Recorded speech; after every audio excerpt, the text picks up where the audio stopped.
जी, तुम फिर से अपने ठिकाने पर पहुंच गए हो। तुमने पाप द्वारा रचता और रचना को जान लिया है, तो खुशी में रोमांच खड़े हो जाने चाहिए। प्रश्न में बाबा ने पूछा, इस समय पाप तुम बच्चों का श्रृंगार क्यों कर रहे हैं? बाबा बच्चों का श्रृंगार कर रहे हैं, क्यों कर रहे हैं? उत्तर है, क्योंकि अभी हमें सज धज कर विष्णुपुरी अर्थात ससुर घर में जाना है। हम इस ज्ञान से सज कर विश्व के महाराजा महारानी बनते हैं। अभी संगम युग पर हैं। बाबा टीचर बनकर पढ़ा रहे हैं, पियर घर से ससुर घर ले जाने के लिए। गीत में है, आखिर वह दिन आया आज। ओम शांति। विस्तार से सुनेंगे। मीठे मीठे स्वीट चिल्ड्रन, मीठे मीठे सिके लथे बच्चों ने गीत सुना। क्या गीत सुना? आखिर वह दिन आया आज।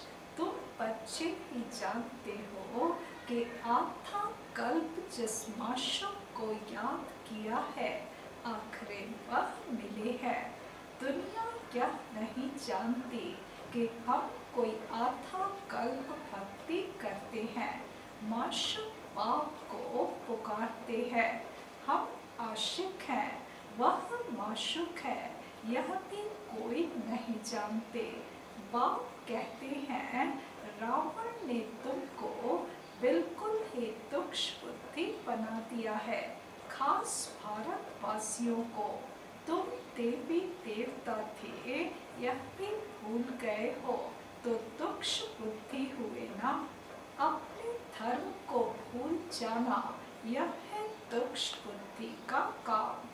अभी यह सिर्फ तुम ही जानते हो। हम भारतवासी स्वर्गवासी थे। यह भारत स्वर्ग था, थोड़ा ही समय हुआ है। 1250 वर्ष तो सतयुग था और 1250 वर्ष राम राज्य चला। उस समय अथाह सुख था। सुख को याद कर रोमांच खड़े हो जाने चाहिए। बाबा ने कहा, थोड़े ही वर्ष हुए हैं, क्योंकि जहाँ लाखों वर्षों की बात कर देते हैं तो बड़ी दूर की चीज लगती है। बाबा ने कहा, सिर्फ और सिर्फ 5000 वर्ष पहले की बात है, जबकि तुम देवी देवता थे। तो सुख को याद कर रोमांच खड़े हो जाने चाहिए। सतयुग त्रेता यह पास हो गए।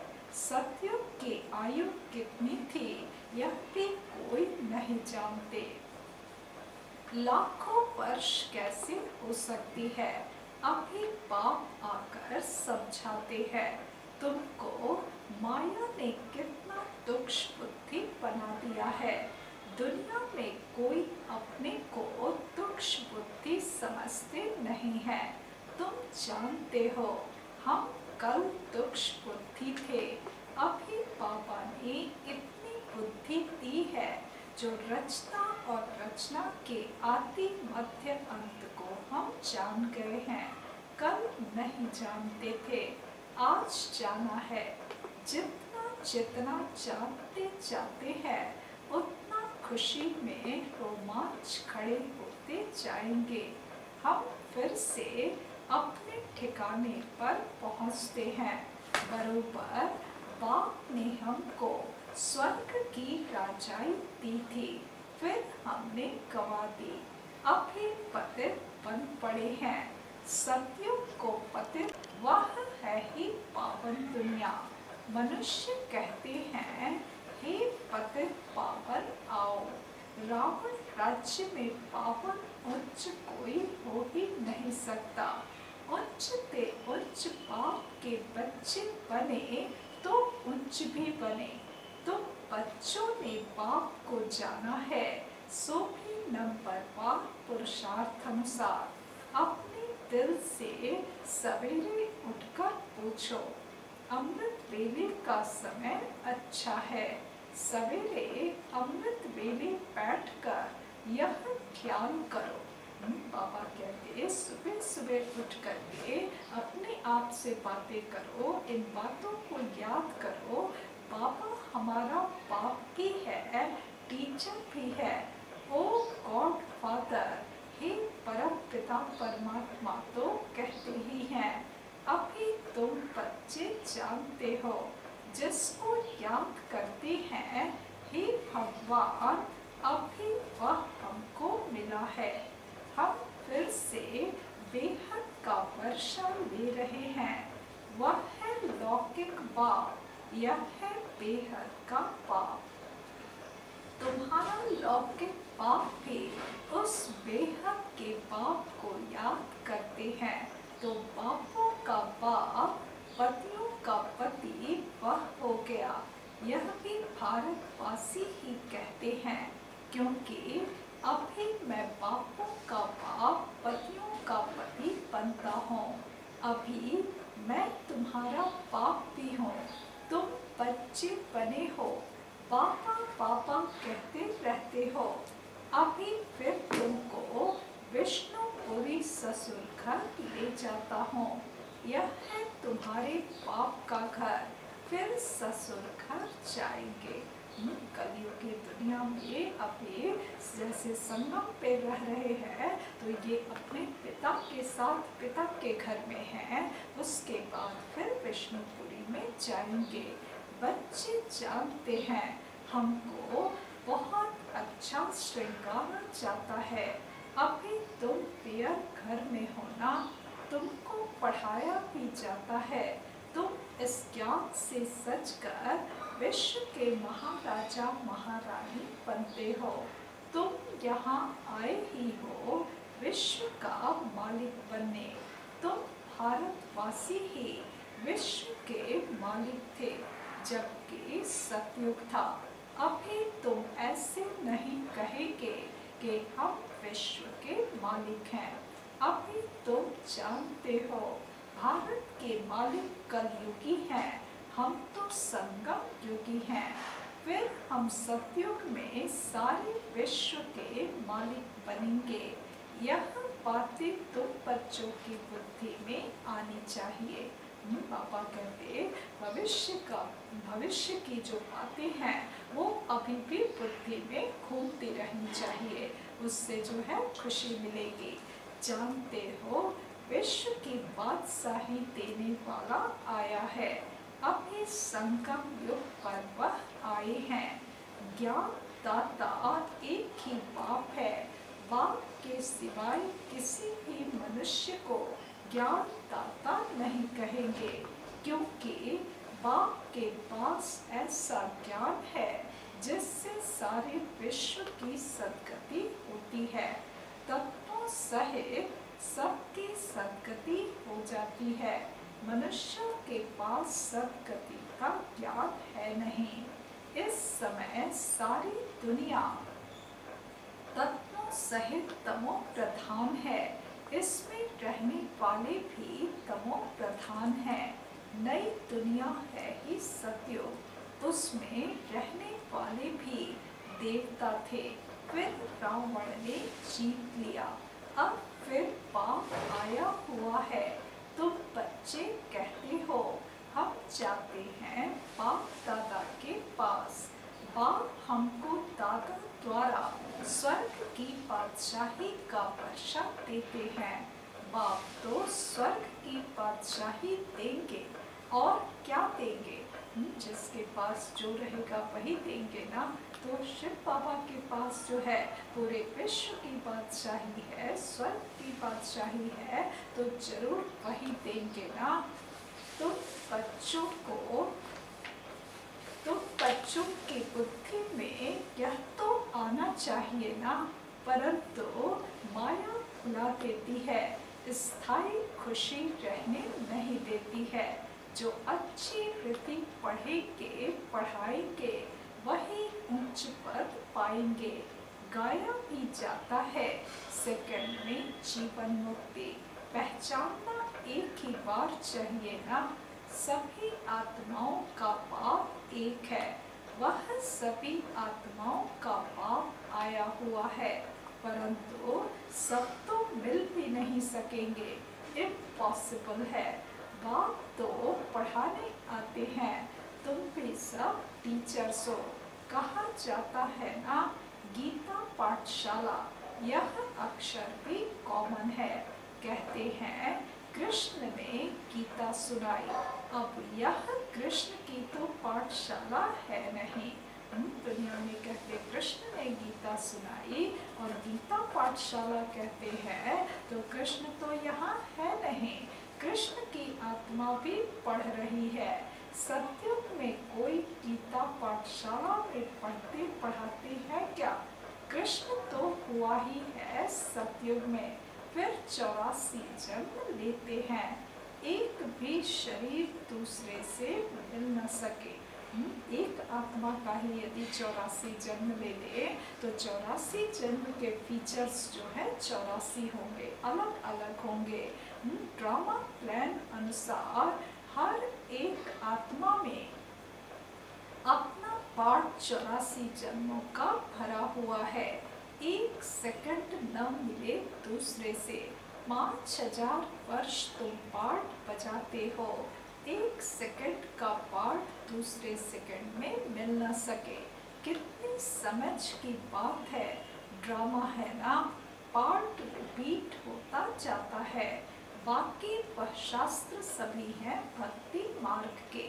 आधा कल्प भक्ति चलती है, फिर सर्व को सद्गति मैं ही आकर देता हूँ। तुम जानते हो 5000 वर्ष पहले राज्य करते थे, सद्गति में थे, दुख का नाम नहीं था। अभी तो दुख ही दुख है, इसको दुख धाम कहा जाता है। शांति धाम, सुख धाम और दुख धाम भारतवासियों को ही आकर सुख धाम का रास्ता बताता हूँ।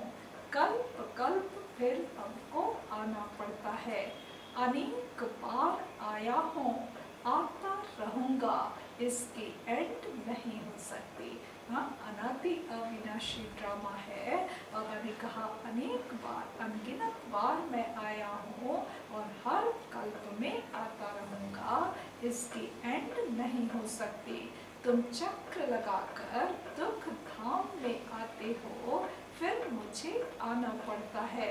अभी तुमको स्मृति आई है 84 जन्मों के चक्र की। अब पाप को रचता कहा जाता है, ऐसे नहीं कि ड्रामा का कोई रचता है। रचता अर्थात इस समय सतयुग को आकर रचते हैं। बाबा को रचता क्यों कहा जाता है? बाबा ने ये भी बताया कि सतयुग की आकर के रचना करते, इसलिए उनको रचता कहा जाता है। अदरवाइज ड्रामा तो बना बनाया है, कुदरत कहा जाता। सतयुग में जिन्हों का राज्य था फिर गवाया, उन्हों को ही बैठ पढ़ाता हूँ। बच्चों को अडॉप्ट करते हैं, तुम मेरे बच्चे हो ना। तुमको कोई साधु संत आदि नहीं पढ़ाते हैं, पढ़ाने वाला एक बाप है जिसको सब याद करते हैं। याद जिसको करते हैं जरूर कभी आएंगे भी ना। किसी को याद करते हैं तो बाबा ने कहा ऐसे भी थोड़े ही याद करते, आने की कुछ तो होगी ना रीति, तभी तो याद करते हैं। यह भी किसको समझ नहीं है कि याद क्यों करते हैं, तो जरूर पतित पावन पाप आते हैं। क्राइस्ट को ऐसे नहीं कहेंगे कि फिर से आओ, वह तो समझते हैं बच्चों का जो है वो अधिकार होता है, बाप की प्रॉपर्टी पर अधिकार होता, इसलिए उनको मालिक कहते हैं, मास्टर कहते हैं। तो हम मास्टर नॉलेजफुल बनते हैं। एक बाप ही है जो तुम बच्चों को पढ़ाकर विश्व का मालिक बना देते हैं। खुद नहीं बनते हैं, इसलिए उनको कहा जाता है निष्काम सेवाधारी। मनुष्य कहते हैं हम फल की आश नहीं रखते हैं, निष्काम सेवा करते हैं, परंतु ऐसे होता नहीं है। जैसे संस्कार ले जाते हैं उस अनुसार जन्म मिलता है, कर्म का फल अवश्य मिलता है। पापा कहते हैं निष्काम सेवाधारी सिर्फ मैं हूँ, बाकी मनुष्य जो भी काम करते हैं उसका फल उनको अगले जन्म में अवश्य मिलता है। सन्यासी भी पुनर्जन्म गृहस्थियों के पास लेकर फिर संस्कार अनुसार संन्यास धर्म में चले जाते हैं। जैसे बाबा लड़ाई वालों का भी मिसाल देते हैं, कहते हैं गीता में लिखा हुआ है जो युद्ध के मैदान में मरेगा वह स्वर्ग में जाएगा, परंतु स्वर्ग का भी समय चाहिए ना। स्वर्ग तो लाखों वर्ष कह देते हैं। अब तुम जानते हो बाप क्या समझाते हैं, गीता में क्या लिख दिया है। कहते भगवानुवाच मैं सर्वव्यापी हूँ। बाप कहते हैं मैं अपने को ऐसी गाली कैसे दूंगा कि मैं सर्वव्यापी हूँ, कुत्ते बिल्ली सब में हूँ, मुझे तो क्या सागर कहते हो। मैं अपने को फिर यह कैसे कहूँगा, कितना झूठ है, ज्ञान तो कोई में है नहीं। सन्यासियों आदि का मान कितना है, क्योंकि पवित्र हैं। सत्युग में गुरु तो कोई होता नहीं। यहाँ तो स्त्री को कहते तुम्हारा पति गुरु ईश्वर है, दूसरा कोई गुरु नहीं करना। वह तो तब समझाया जाता था जब भक्ति की सतो प्रधानता थी। भक्ति भी जब सतो प्रधान थी तब कहते थे स्त्री को कि पति तुम्हारा गुरु है। सतयुग में तो गुरु था ही नहीं, भक्ति के शुरुआत में भी गुरु होते नहीं, पति ही सब कुछ है, गुरु नहीं करते। इन सब बातों को अब तुम समझते हो। कई मनुष्य तो ब्रह्मा कुमार कुमारियों का नाम सुनकर ही डर जाते हैं, क्योंकि समझते हैं यह भाई बहन बनाते हैं। अरे प्रजापिता ब्रह्मा का बच्चा बनना तो अच्छा है ना। बीके ही स्वर्ग का वर्षा लेते हैं, अभी तुम ले रहे हो, तुम बीके बने हो। दोनों कहते हैं हम भाई बहन हैं। शरीर का भान विकार की वास निकल जाती है। हम एक बाप के बच्चे भाई बहन विकार में कैसे जा सकते हैं, यह तो महान पाप है। यह पवित्र रहने की युक्ति ड्रामा में है। सन्यासियों का है निवृत्ति मार्ग, तुम हो प्रवृत्ति मार्ग वाले। अब तुम्हें इस चीची दुनिया के रस्म रिवाज को छोड़कर इस दुनिया को ही भूल जाना है। तुम स्वर्ग के मालिक थे, फिर रावण ने कितना चीची बनाया है, यह भी बाबा ने समझाया है। कोई कहे हम कैसे माने कि हमने 84 जन्म लिए हैं, 84 जन्म लिए हैं, यह तो हम अच्छा कहते हैं ना। दुनिया में मानते 84 लाख योनि में भटके, उसको मान लेंगे, लेकिन 84 मनुष्य की योनि मिली है, इसको मानने में मुश्किल लगती है। 84 जन्म नहीं लिया तो ठहरेगा नहीं। जो बहुत कम जन्म वाले होंगे, द्वापर काल में आने वाले होंगे, कलयुग में आने वाले होंगे, वो यहाँ इस ज्ञान में ठहर नहीं सकते। समझा जाता है यह देवी देवता धर्म का नहीं है, स्वर्ग में आ नहीं सकेगा। प्रजा में भी कम पद लेंगे, प्रजा में भी अच्छा पद कम पद है ना। यह बातें कोई शास्त्रों में नहीं है। भगवान आकर किंगडम स्थापन करते हैं। श्री कृष्ण तो वैकुंठ का मालिक था, स्थापना बाप करते हैं। बाप ने गीता सुनाई जिससे यह पद पाया, फिर तो पढ़ने पढ़ाने की दरकार ही नहीं। तुम पढ़कर पद पा लेते हो, फिर थोड़े ही गीता का ज्ञान पढ़ेंगे। एक बार संगम पर पढ़ करके जब पद प्राप्त कर लिया तो सतयुग में फिर थोड़े ही गीता ज्ञान की आवश्यकता होगी। ज्ञान से सद्गति मिल गई। जितना पुरुषार्थ उतना उच्च पद पाएंगे। जितना पुरुषार्थ कल्प पहले किया था वह करते रहते हैं। साक्षी हो देखना है, टीचर को भी देखना है। इसने हमको पढ़ाया है, हमको इनसे भी होशियार होना है। मार्जिन बहुत है, कोशिश करनी है उच्च से उच्च बनने की।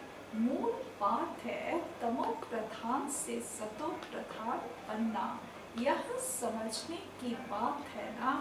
गृहस्थ व्यवहार में भी रहना है, बाप को याद करना है तो पावन बन जाएंगे। यहाँ सब पतित है, इसमें दुख ही दुख है। सुख का राज्य कब था यह किसको पता नहीं है। दुख में कहते हैं हे भगवान हे राम, यह दुख क्यों दिया। अब भगवान तो किसको दुख देते नहीं, रावण दुख देते हैं। अभी तुम जानते हो हमारे राज्य में और कोई धर्म नहीं होगा, फिर बाद में और धर्म आएंगे। तुम फल कहाँ भी जाओ, पढ़ाई साथ है। मन मनाभव का लक्ष्य तो मिला है, बाप को याद करो। बाप से हम स्वर्ग का वर्षा ले रहे हैं, यह भी याद नहीं कर सकते। पापा को याद करो। पापा ने कहा 7 दिन का कोर्स लिया, पढ़ाई जो है तुम्हारे साथ है, मन मनाभव का मंत्र तुम्हारे साथ है, लक्ष्य मिल गया तो बाप को याद करो। यह याद पक्की चाहिए तो फिर अंतमति सोगति हो जाएगी।